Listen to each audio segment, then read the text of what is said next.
Na exposição de motivos do Paulo Guedes, ele fala que tem um rombo no Brasil e que esse rombo está na Previdência e que a Previdência está fazendo aumentar a dívida pública. Mentira! O que é que tem aumentado a dívida pública? Os mecanismos que geram dívida, principalmente a política monetária do Banco Central, que produziu a crise. O que produziu a crise no Brasil, minha gente?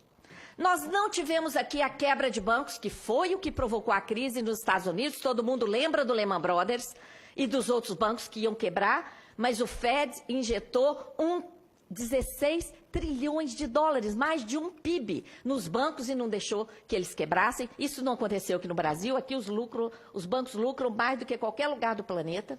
Nós não tivemos adoecimento da população, nem peste que impedisse o nosso povo de trabalhar. Não tivemos quebra de safra, pelo contrário, temos batido recorde de safra. Não tivemos guerra. Que crise que aconteceu aqui no Brasil? Que derrubou o PIB em mais de 7% em apenas 2 anos. Levou inúmeras empresas a quebrar e provocou desemprego recorde. O que explica o cenário de crise se nós temos 4 trilhões de reais líquidos em caixa? Temos 1,270 bilhões no Caixa Único do Tesouro. Dinheiro de arrecadação que não pode ser gasto por causa da infame PEC do teto e de dinheiro de título emitido além do necessário para formar colchão de liquidez. Senador, como se uma pessoa fosse ao banco, pegasse empréstimo, pagasse juros lá no banco e colocasse o dinheiro no colchão para dar segurança. Colchão de liquidez, 1,270 bilhões no Caixa Único do Tesouro. 1,130 bilhões no caixa do Banco Central, remunerando a sobra de caixa dos bancos. E 1,5 trilhão em reservas internacionais. 4 trilhões. E, além disso, somos a 9ª economia do mundo. Ricos em todos os sentidos. Temos aqui nióbio, petróleo, água, terra, todos os minerais. Como é que essa crise foi produzida? Olha só, nós tivemos esse dado, esse gráfico é do Tesouro Nacional. Olha essa montanha azul, é o superávit primário de 1 trilhão que nós produzimos. Ao longo de 20 anos, 1 trilhão de superávit primário. De repente, olha lá a inversão, senador, sem que tivéssemos tido aqui no Brasil nenhum dos fatores que produzem crise no capitalismo. Olha o comportamento das contribuições da Seguridade Social. Recorde. Todos os anos sobravam dezenas de bilhões de reais na arrecadação das contribuições sociais. O sistema de seguridade social brasileiro é altamente sustentável. Foi sustentável desde a Constituição Federal até 2015, inclusive, sobraram dezenas de bilhões de reais. E esse dinheiro não foi poupado para eventuais períodos de crise, foi desviado por meio da DRU, principalmente, para pagamento de juros e para cumprir a meta de superávit primário. De repente, as contribuições não deram conta e o governo teve que completar. Mas nem aí há que se falar em déficit. Quem fala em déficit, senador, nunca leu o artigo 195 da Constituição, que prevê a participação dos orçamentos públicos e o conjunto de contribuições sociais. Durante décadas, até 2015, inclusive, os orçamentos públicos federais nem precisaram contribuir. As contribuições foram mais que suficientes, tá? Só a partir de 2016 que o orçamento federal teve que contribuir, tá? E houve muita sobra. A arrecadação vinha subindo também. De repente mudou, tá? De 95 a 2015, enquanto produzíamos aquela montanha de 1 trilhão de superávit, a dívida explodiu. Saiu de 86 bilhões em 95 para 4 trilhões em 2015. O que fez a dívida crescer, então? É evidente que não foram investimentos e gastos sociais, porque estávamos produzindo superávit primário. O superávit é a sobra de recursos depois de pagas todas as despesas com a manutenção de todos os poderes, executivo, legislativo, judiciário e Ministério Público, e depois de pagas todas as despesas com todos os serviços prestados à população. Sobrou 1 trilhão. E a dívida pulou de 86 bi para 4 tri. Por quê? por causa dos mecanismos que geram dívida. Olha onde está o déficit. Enquanto produzíamos superávit primário, o Banco Central produzia déficit nominal, brutal, por causa dos juros abusivos que são praticados no Brasil, os maiores do planeta, e outros mecanismos. Olha lá o déficit do Banco Central. Esse outro gráfico nós colocamos o juro para mostrar que o déficit é produzido pelos juros e não pelo gasto com a Previdência Social. Previdência não é problema, é solução. Um dos mecanismos mais escandalosos que produziram esse déficit é um mecanismo ilegal, praticado pelo Banco Central, que remunera diariamente a sobra de caixa dos bancos. Esse mecanismo, ao mesmo tempo, gerou 1 trilhão e 200 bilhões da nossa dívida interna para remunerar a sobra de caixa dos bancos. Olha que absurdo, senador. A montanha de 1 trilhão e 200 da nossa dívida são títulos que são trocados com os depósitos voluntários que os bancos fazem de sua sobra de caixa no Banco Central. O Banco Central entrega título para os bancos. À medida em que os bancos estão com os títulos, eles recebem juro diário. Esse mecanismo gerou um rombo de 754 bilhões de reais nos últimos 10 anos. Esses valores foram tirados do balanço do Banco Central e não está nem atualizado. Se atualizar, está aí o trilhão que o Guedes quer, senador.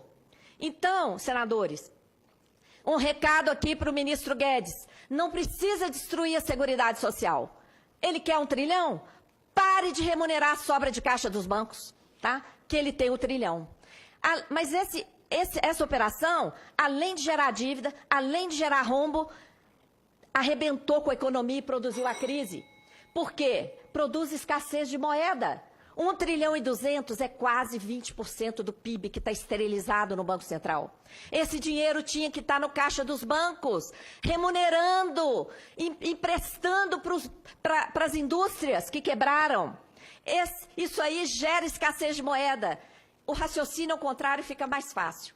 Senador, o que o senhor acha que aconteceria? Senadores, o que os senhores acham que aconteceria? Isso. Se o Banco Central parasse de fazer essa gracinha para os bancos e remunerar sua sobra de caixa. O que o senhor acha se o Banco Central falasse, bancos, tomem aqui o seu trilhão. Os senhores acham que os bancos iam ficar com esse dinheiro na gaveta, como o Banco Central fica? De jeito nenhum. O que os bancos iam querer fazer? Iam querer emprestar esse dinheiro. Para emprestar, o que eles teriam que fazer? Diminuir o juro. Então, juro de mercado é essa indecência aqui no Brasil, porque o Banco Central garante a remuneração de toda a sobra de caixa, diariamente, de forma cumulativa. E foi isso que provocou a quebradeira de empresa. A desculpa de que esse mecanismo é para controlar a inflação foi desmascarado em 2017. Em 2017, nós tivemos deflação. O IGP foi negativo. E se fosse verdade que essa operação é para controlar a inflação, o que o Banco Central teria que ter feito no momento de queda da inflação? Teria que ter desovado moeda. E o que aconteceu com o estoque dessas operações? Bateu recorde. Atingiu 1 trilhão 287 bilhões em outubro de 2017. Diante desse escancaramento aí da mentira, o Banco Central correu e apresentou ao Congresso o projeto de lei 9248 de 2017, um projeto de lei de um artigo só, que cria o depósito voluntário remunerado, para legalizar o depósito voluntário remunerado, que é o que já está sendo feito com essas operações. Então, minha gente, é aí que está a fabricação da crise. O déficit não está na Previdência, o déficit está no Banco Central, que produziu a crise com o juro elevadíssimo, com a remuneração da sobra de caixa dos bancos, com os indecentes prejuízos de swap cambial, que de setembro de 2014 a setembro de 2015 geraram resultados negativos de 207 bilhões. 207 bilhões teria dado para dobrar todo o orçamento anual da educação e da saúde naquele ano. Mas foram para o ralo do swap cambial. O que aconteceu nesse ano? A dívida cresceu 732 bilhões de reais em apenas 11 meses e o investimento federal foi menos de 10. Todo o crescimento da dívida foi para pagar o rombo do Banco Central. O PIB vinha crescendo desde 2005, em média 4% ao ano. De repente, 2015 também caiu. Então, nós vimos, de repente, em 2015, produzíamos superávit, paramos de produzir, passamos a produzir déficit. A arrecadação virou, o superávit da Seguridade virou e o PIB virou. Sem que tivéssemos tido aqui no Brasil nenhum dos fatores que produzem crise que foi provocada pelo Banco Central. Enquanto a economia brasileira arrebentou, as empresas quebraram, provocaram enorme desemprego, o que aconteceu em 2015? O lucro dos bancos foi recorde. Foi 96 bilhões. E eles ainda fizeram uma provisão de 187 bilhões. O que sai do lucro. Então, o lucro dos bancos teria sido 300 bilhões, no ano que o PIB caiu e que toda a economia definhou. Banco não produz riqueza. É evidente que existe um mecanismo que transfere recurso para o setor financeiro. E esse mecanismo é o sistema da dívida, principalmente por meio da política monetária do Banco Central. Então, senador, concluindo, fazendo uma análise sistêmica do que eu falei até agora, a política monetária do Banco Central produziu a crise, e aí a crise tem justificado as medidas restritivas que só favorecem aos bancos, como a PEC do teto, que deixou o gasto com a dívida de fora, a reforma trabalhista, que infelizmente já foi aprovada com a desculpa da crise, agora a reforma da Previdência e as privatizações. Todo mundo já ouviu o ministro Guedes falar na televisão que a crise está insustentável, tem que privatizar tudo para pagar o prejuízo. E querem autonomia do Banco Central, para que o Banco Central fique imune para praticar essa política monetária suicida, tá? Querem mais. Olha, já se apoderam de metade do orçamento federal todo ano, já se apoderam do patrimônio nas privatizações, querem se apoderar do nosso principal patrimônio social por meio da reforma da Previdência e não estão satisfeitos. Querem se apoderar diretamente do fluxo de arrecadação tributária através do esquema da securitização de créditos públicos, tá? Que infelizmente foi aprovado aqui nesse Senado e agora está lá na Câmara, tomara que seja barrado. Quando olhamos em perspectiva os principais gastos federais, olha lá embaixo o gasto com pessoal, ali o gasto com previdência, o gasto que está indisciplinado precisando de reforma, é o gasto com a chamada dívida pública. Os dados que o governo tem apresentado de juros estão mascarados. A maior parte do juro está sendo contabilizada como se fosse amortização. Amanhã tem audiência pública sobre isso na Câmara, tá? Se você puder concluir, não, só para dizer que não, acho que é isso mesmo, nós estamos aqui para debater. Eu lhe dei 20 minutos, vou lhe dar mais 5, mas darei 25 minutos para cada um dos convidados. Tá. E sem prejuízo do debate depois ainda. Tá bem. Então, vou te dar mais 5, eu sei que esse estudo é longo. É porque senão não dá para apresentar a ideia, consegue. né? Vai lá. Então, no orçamento, nós da Auditoria Cidadã somamos os juros com amortizações porque provamos, desde a CPI da dívida, a mega pedalada que acontece no Brasil, que é a contabilização de grande parte dos juros, como se fosse amortização. Mega pedalada de centenas de bilhões de reais que acontece desde o Plano Real, tá? Tá ali o link com a explicação. No orçamento desse ano, a maior parte está reservada para a dívida, 44%. Os servidores que estão aí sendo linchados recebem menos de 1/4 do que se gasta com a dívida.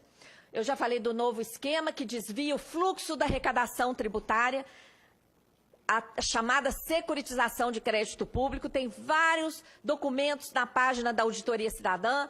É um esquema semelhante ao que atuou na Europa e quebrou a Grécia.